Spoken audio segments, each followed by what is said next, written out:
Assalomu alaykum aziz do'stlar. Bugun shaxsiy karta bo'yicha gaplashamiz. Shaxsiy karta nima? Kimlar topshirishi mumkin? Qanday hujjatlar kerak bo'ladi?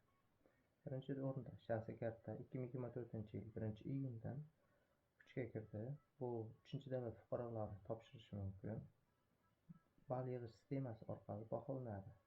Ya'ni til bilimi, ish opiti, tajribasi ega bo'lgan mutaxassislar Germaniyada ishlash imkoniyati uchun shaxsiy kart vizasini olishi mumkin. Bu shaxsiy kart vizasi 6 oydan 1 yilgacha qo'lga kiritish mumkin. Endi shaxsiy karta uchun qanday hujjatlar kerak? Shaxsiy karta uchun quyidagi hujjatlar kerak bo'ladi. Birinchi o'rinda pasport muddati o'tmagan, ya'ni 6 oydan o'tmagan holatda. Keyin tarjimai hol, CV, motivatsion shtrayben, ya'ni motivatsion xati, keyin moliyaviy holatingiz.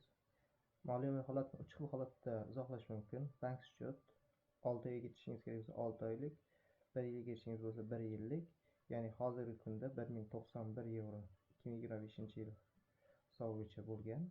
Keyingi dokumentlar, ikkinchi o'rinda agar sizda bank счет qo'ya olmasangiz, kafil kerak, ya'ni Germaniyada qarindoshingiz bo'lishi shart emas. Har qanday odam kafil bo'la oladi.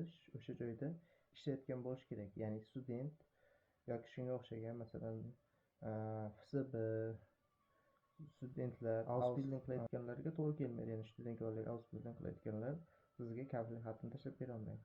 Yoki 3-o'rinda albatta ish shartnomasi. Ish shartnomasi bo'lsa, sizga bu yana 1 ball degani. Ballar sistemasini alohida yana ko'rib chiqamiz.